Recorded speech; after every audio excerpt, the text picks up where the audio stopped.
हरियाणा के पानीपत जिले में इस वक्त हम लोग मौजूद हैं, जहां पर चुनावी प्रचार जोरों शोरों से जारी है लगातार। और इसी बीच यहां पर जो है हरियाणा के पूर्व उप मुख्यमंत्री दुष्यंत चौटाला जी भी अपनी पार्टी को मजबूत करते नजर आए। कई कार्यक्रम उनके यहां पर देखे गए और इस वक्त वो मौजूद हैं इंडिया न्यूज के साथ। सर, आपकी पार्टी के कार्यकर्ताओं का एक नारा रहा है, जहां दुष्यंत वहां हम। इस बार जनता की तरफ से क्या आवाज आ रही देखिए, बहुत अच्छा प्यार जनता का मिल रहा है और मैं मानता हूँ कि चुनाव जब शुरू हुआ था उससे परिस्थितियाँ आज बहुत अलग है। और इस तरह की परिस्थितियों में जिसके अंदर हमने लोकसभा का जो झटका झेला है और विधानसभा के अंदर जो प्यार मिल रहा है, मैं मानता हूँ कि हम पहले से भी ज़्यादा नंबर्स के साथ विधानसभा में पहुँचेंगे। सर? पिछले चुनाव में जेजेपी जो है अकेले लड़ी और 10 सीटें भी आई। इसी के साथ साथ अब गठबंधन की जरूरत महसूस हुई और आजाद समाज पार्टी के साथ चुनावी रणभूमि में जेजेपी है। क्या रंग निकल कर आएगा इस गठबंधन का? देखिए, बहुत अच्छा जन समर्थन मिल रहा है और मुझे लगता है कि 1 और 1 11 की ताकत होती है राजनीति के अंदर।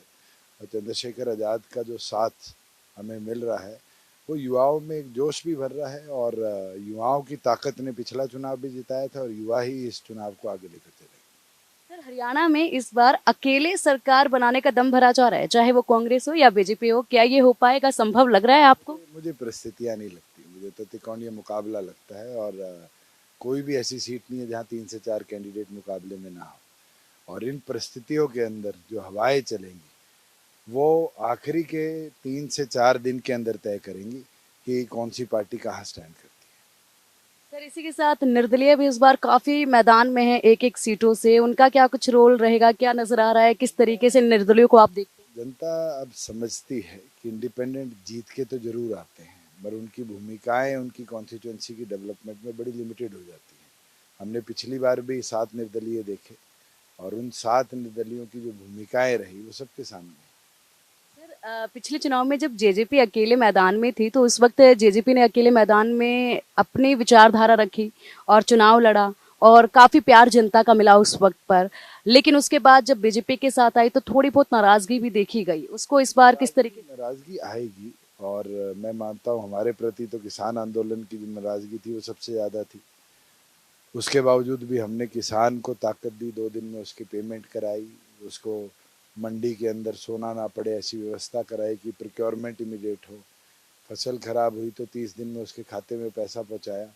फार्मर की 14 फसलें हमने एमएसपी पे खरीदने का काम किया। मुझे लगता है फार्मर समझे हैं। वो कांग्रेस का शासन भी देख चुके हैं जहाँ 2 रुपये, 2.5 रुपये, 3 रुपये के चेक फार्मर्स को दिए गए और उनने देखा है कि किस तरीके से बीजेपी ने भी फार्मर्स की जो सीरियसनेस और वादे जो उनने एमएसपी का करा, कमेटियां बनाई, वो वादा फुलफिल नहीं किया। सर, आपने हाल ही में एक बयान दिया है, महज 2 दिन पहले का वो बयान है कि हमारी गलती थी कि हम लोग बीजेपी के साथ खड़े रहे किसान आंदोलन के खिलाफ। लेकिन अब ऐसे समय में ये गलती मानना क्या किसानों को पूरी तरह से संतुष्ट कर पाएगा? आप जिस तरीके से बता रहे मैं काम नहीं बोल रहे हैं। मानता कि किसको संतुष्ट हम कर पाएंगे, किसको नहीं कर पाएंगे, तो राजनीतिक परिप्रेक्ष्य है। मगर इसके अंदर क्योंकि लोगों में गए हैं, लोगों से समझा है और जो जन भावनाएं लोकसभा में रही है वो इसी और पर है कि हाँ, उस समय उनके साथ खड़े रहना शायद एक बहुत बड़ी गलती। और सर, इसी के साथ ये भी पूछना चाहेंगे कि अगर इस गठबंधन को पूरी तरह से बहुमत नहीं मिला तो क्या स्टैंड रहेगा? देखिए, ये तो आगे की बात है। 8 तारीख को पता चलेगा कि किसको कितना वोट शेयर मिला है, कौन कहाँ स्टैंड करता है। मगर आज के दिन जहाँ जहाँ त्रिकोणीय मुकाबला है, जो आखिरी के 5 दिन में मेहनत करेगा वो अपनी नैया पार करेगा। हरियाणा की जनता के बीच ये गठबंधन क्या संदेश लेकर उतरा है?